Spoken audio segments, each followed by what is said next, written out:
At 3:42 in the morning, the blast slammed into the south wall of the field hospital, and the entire trauma bay jumped like it had been punched by a giant fist.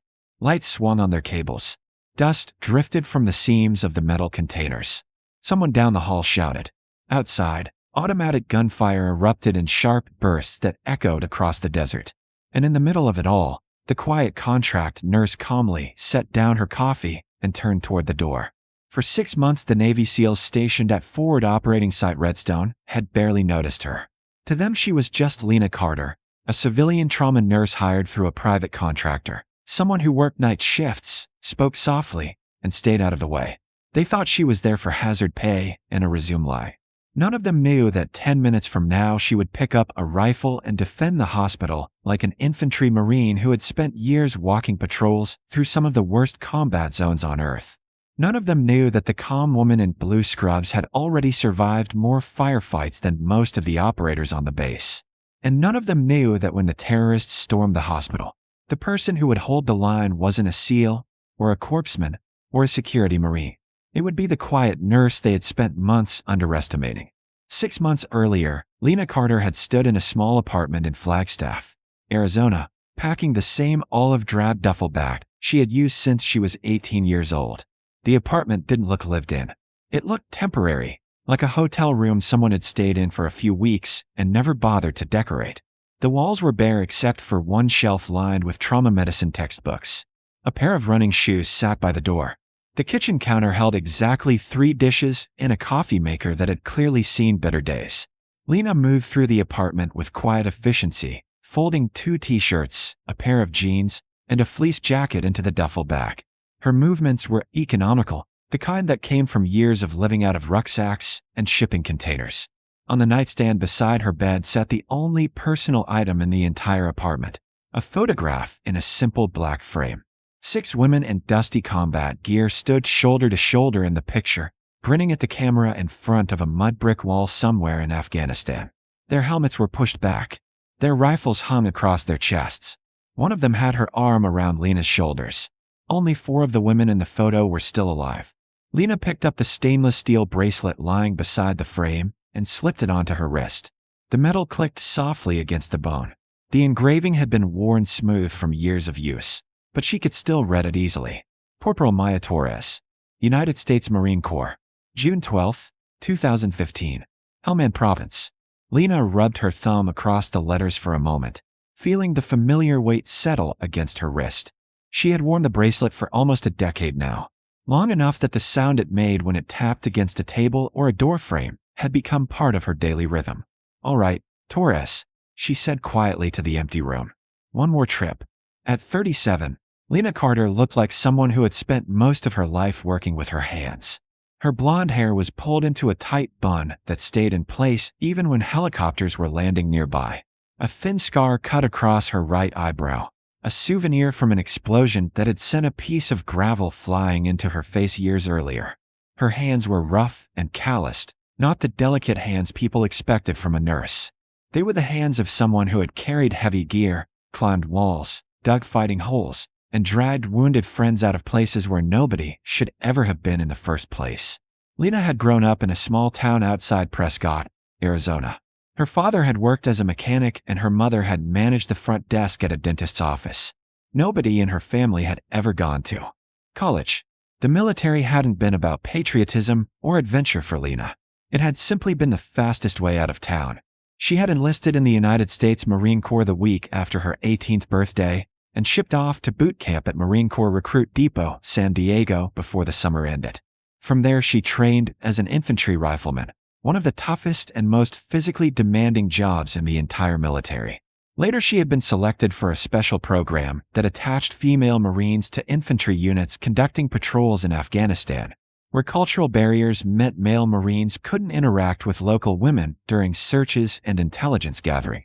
What began as a temporary assignment turned into 3 combat deployments, more patrols than she could easily count, and a reputation for calm competence under pressure. By the time Lena left the Marines 10 years later as a staff sergeant, she had walked over 160 patrols through Helmand Province, survived more firefights than she'd bothered remembering, and carried a Bronze Star with Valor citation that she rarely talked about. After leaving the Corps, she used the GI Bill to attend nursing school and eventually found work in the trauma ward of a veterans hospital in Phoenix. It was good work, meaningful work, but the pace of civilian hospitals always felt strange to her. Too slow, too careful.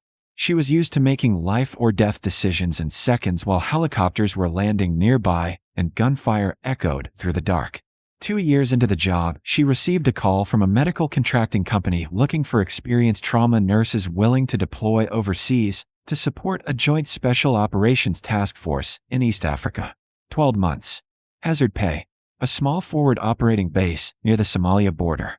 Lena had said yes before the recruiter finished explaining the details. That decision was how she ended up at Forward Operating Site Redstone, a dusty little base surrounded by HESCO barriers and razor wire in the middle of a dry stretch of land that most maps barely acknowledged. The base housed a rotating group of Navy SEALs, intelligence specialists, and support personnel conducting counterterrorism missions in the region. Lena worked in the Role 2 medical facility, a compact surgical unit built from reinforced shipping containers that served as the only real hospital within hundreds of miles.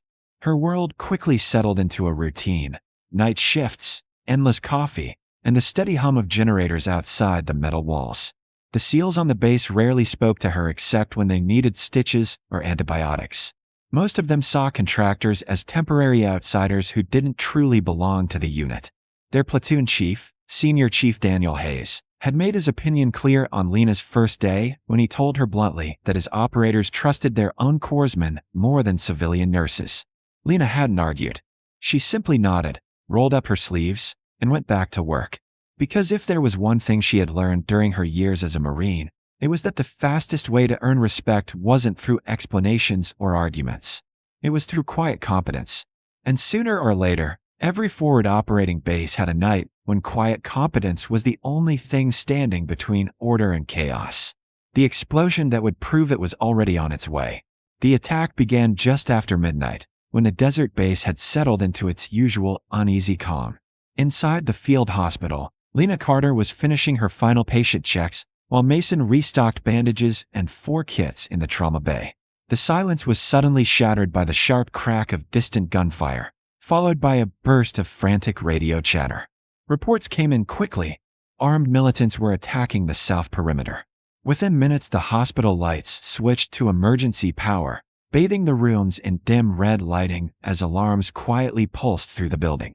The first wounded soldier was rushed through the doors, bleeding heavily from his shoulder. Mason's hands trembled as Lena moved instantly into action, guiding him step by step while she controlled the bleeding and stabilized the casualty. Outside, the sound of explosions and automatic fire grew closer. Over the radio, security teams shouted that part of the perimeter fence had been breached and several attackers were moving toward the support buildings, including the field hospital. Mason looked at Lena, panic rising in his chest, but her expression never changed. She calmly locked the trauma bay doors and opened a secured cabinet Mason had never noticed before. Inside were emergency rifles and protective gear. She handed him one without hesitation and quickly assigned positions to the small group of medics and staff inside the building. Her voice was steady and confident as she coordinated with base security on the radio, relaying information and organizing the defense like someone completely familiar with chaos. When shadows finally appeared near the hospital entrance, Lena took position beside the doorway, watching the perimeter with focused precision. In that tense moment, as gunfire echoed closer and the team waited for what might come next, Mason realized the quiet nurse standing beside him wasn't just a medical worker trying to survive the night. She was someone who had clearly faced battles like this before and knew exactly how to hold the line. The helicopters arrived 12 minutes later, their rotors thundering over the desert like rolling thunder. The door gunners opened fire the moment they cleared the horizon, heavy machine guns ripping into the attackers near the breached south wall. The remaining fighters scattered into the darkness, and within minutes the base security teams pushed them back beyond the perimeter. Just like that, the gunfire stopped. The silence that followed felt almost heavier than the battle itself. Inside the trauma bay, Lena Carter set the rifle down on the counter, pulled on a fresh pair of gloves, and returned to stitching a wound as if nothing unusual had happened. Mason stood there watching her, his hands still stained with blood, trying to process everything he had just seen.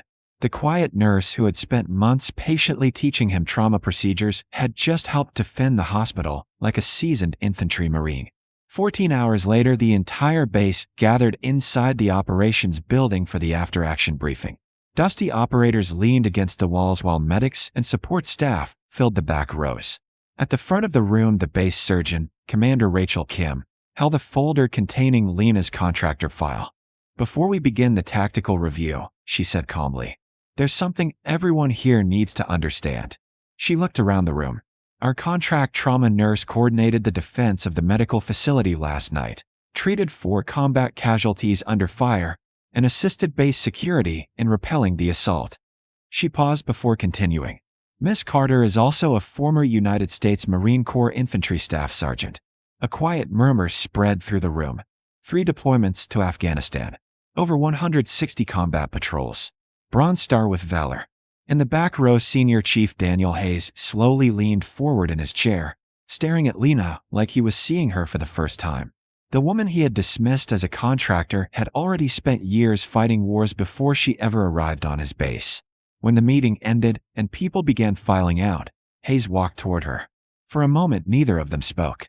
Then he gave a small nod, the kind shared between professionals who understood exactly what the other had done. "Staff Sergeant," he said quietly. Lena returned the nod without a trace of bitterness in her voice. "Senior Chief." That was it. No speeches. No apologies. Just respect finally earned. Over the next few weeks, the atmosphere around the base shifted in quiet ways. The operators stopped calling her the contract nurse. They called her Lena. Some of them jokingly used the radio call sign she had given during the attack, ***Gamble***, because they said she had held the line when the base needed it most. Mason kept training under her every night shift, learning the calm, methodical approach she had carried from the battlefield to the trauma bay. Months later, when Lena finally returned to Arizona, she unpacked her duffel bag in the same small apartment she had left behind. On her nightstand, she placed a new photograph beside the old one of her Marine team in Afghanistan. The new photo showed 6 people standing in front of a dusty metal field hospital in East Africa. Mason, Staff Sergeant Hill, Commander Kim, 2 SEAL operators, and Lena in the center. She was smiling in a way she rarely had before. On her right wrist still rested the memorial bracelet for her fallen friend. On her left wrist was a simple braided cord in Marine Corps colors that Hill had handed her the night before she rotated home. 2 reminders of 2 different families. Lena Carter had arrived at Redstone as a quiet contract nurse nobody paid much attention to. But when the South Wall fell and the hospital was threatened, the truth became impossible to ignore. You can take the Marine out of the uniform, but you can never take the Marine out of the fight.